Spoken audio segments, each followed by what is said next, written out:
اور جو ان کی جو ہے نا وہ پریزیڈنٹ کو اختیار دیا جائے گا، آپ یہ کہہ رہے ہیں؟ پریزیڈنٹ کو اختیار دیا، ٹھیک ہے۔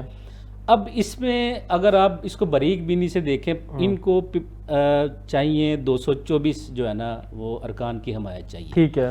اگر پیپلز پارٹی 74 ووٹوں کے ساتھ گورنمنٹ کا ساتھ دیتی ہے تو وہ ان کے 237 بن جائیں گے، لیکن یہ 6 تاریخ تک خاموشی رہے گی۔ آپ کسی بھی پیپل پارٹی کے رہنما سے پوچھیں گے کہ جی آپ اس کے بارے میں کیا کہیں گے، انہوں نے کہا جی ہم نے وہ اپنے جو CEC کا اجلاس بلایا ہے، ہم 6 تاریخ کے بعد ڈیسائیڈ کریں گے۔ اب 6 تاریخ تک جو ہے نا اس معاملے کو دیکھا جائے گا کہ عوام کا کیا ریاکشن آتا ہے۔ عوام کا ریاکشن آپ کی اس کی پیشن گوئی کیا ہے؟ اب دیکھیں 26ویں ترمیم میں عوام کا کیا ریاکشن تھا؟ عوام کے ریاکشن پہ اگر فیصلے ہونے ہوں، میں نے شروع میں تو پھر آپ خود کہہ رہے ہیں کہ عوام کا، وہ کہہ رہے ہیں، آپ کہہ رہے ہیں کہ بلاول صاحب ایک منجے ہوئے سیاستدان ہیں اور عوام کی جو ہے وہ ریاکشن دیکھیں گے۔ عوام کا ریاکشن تو آپ کو مجھے میرے خیال میں اس میں پیشن گوئی ہوگی۔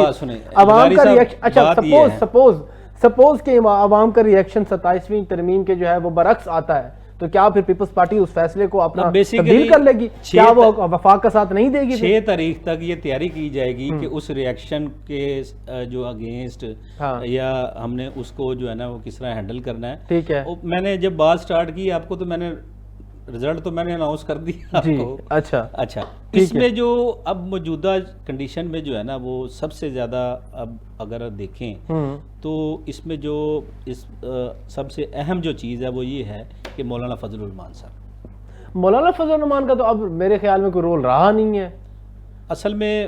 اگر ان کی حمایت آتی ہے ان کے ساتھ، اگر وہ ان کی حمایت کرتے ہیں تو لیکن میرے ذرائع کے مطابق وہ رخ کر چکے ہیں اسلام آباد کا، روانہ ہو چکے ہیں، انہوں نے کہا میں آ رہا ہوں اسلام آباد۔ اچھا دیکھیں جی، وہ ایک بات کی بات ہے، اگر مولانا فضل الرحمان صاحب ان کے ساتھ کھڑے ہوتے ہیں تو ان کی چیزیں مزید سموتھ ہو جائیں گی۔ اچھا PTI کا رول بتا دیں اس میں ذرا شیخ صاحب، PTI کیا کرے گی پھر؟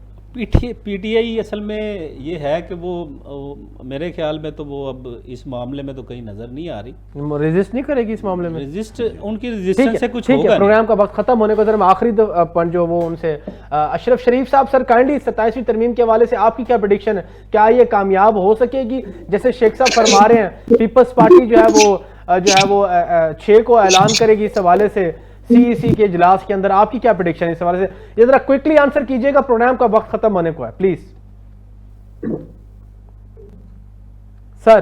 جی میری پریڈکشن یہ ہے کہ گورنمنٹ اب تک جو چاہتی رہی ہے وہ تو ہوتا رہا ہے، وہ کسی طرح سے بھی جائز ناجائز طریقے سے ہو، قانونی غیر قانونی طریقے سے ہو، یہ تو تفریق نہیں رہے گی۔ ٹھیک ہے، تو اس واسطے میرا یہ خیال ہے کہ وہ جو چاہ رہے ہیں وہ کر لیں گے آرام سے، کوئی ایسی پاور نہیں ہے ان کے سامنے جس کے ساتھ بارگین کی جائے، انہوں نے صرف بتانا ہے کہ ہم یہ کر رہے ہیں اور وہ ہو جائے گا۔ اچھا آخری چیز یہ بھی بتا دیں کہ پیپلز پارٹی اگر 6 کو اعلان کر دیتی ہے کہ ہم ان کے ساتھ ہیں، تو کیا مولانا فضل الرحمان صاحب کا یا PTI کی ریزسٹنس کوئی کام دے گی؟ جی اب میرا خیال ہے کہ سسٹم کے اندر وہ والا پہلے جو آئینی طریقہ کار ہم دیکھتے تھے، جس طرح سے سپورٹ لینی قانونی طریقے سے ہوتی تھی نظر آتی، وہ نہیں ہے اب تو جو انہوں نے طے کر لیا پھر سب اس میں آمین کرتے ہیں۔ کوئی اگر مخالفانہ آواز بھی اٹھتی ہے تو وہ اسے بھی مطمئن کر دیا جاتا ہے اپنے مخصوص طریقے کے ساتھ۔ اور مسودہ جلد سے جلد عوام کے سامنے لایا جائے گا یا 26ویں ترمیم کی طرح آخری وقت تک سامنے نہیں آئے گا؟ مجھے یہی لگتا ہے کہ کچھ چیزیں سامنے آ جائیں گی، کچھ اسی طرح سے ہمیں اسی وقت پتہ چلے گا جب وہ ٹیبل ہوگا بل۔ آپ کا پوائنٹ آ گیا، تھینک یو سو مچ سر۔ تمام مہمانوں کا بہت شکریہ جنہوں نے آج ٹائم دیا۔ پروگرام کا وقت ناظرین ختم ہونے کو ہے، ذرا ڈیٹیل ڈسکشن ہم نے کی ہے 27ویں ترمیم کے حوالے سے، لیکن یہ کچھ چیزیں قبل از وقت ہیں، کچھ چیزیں ہماری صرف جو ہے وہ ایک اسیسمنٹ اور پیشن گوئی ہے، لیکن یہ وقت ثابت کرے گا کس طریقے سے یہ معاملہ جاتا ہے۔ اپنے میزبان عمر شریف لغاری کو اجازت دیجیے، انشاءاللہ کل آپ سے پھر ملاقات ہوگی۔ اللہ نگہبان، پاکستان زندہ باد۔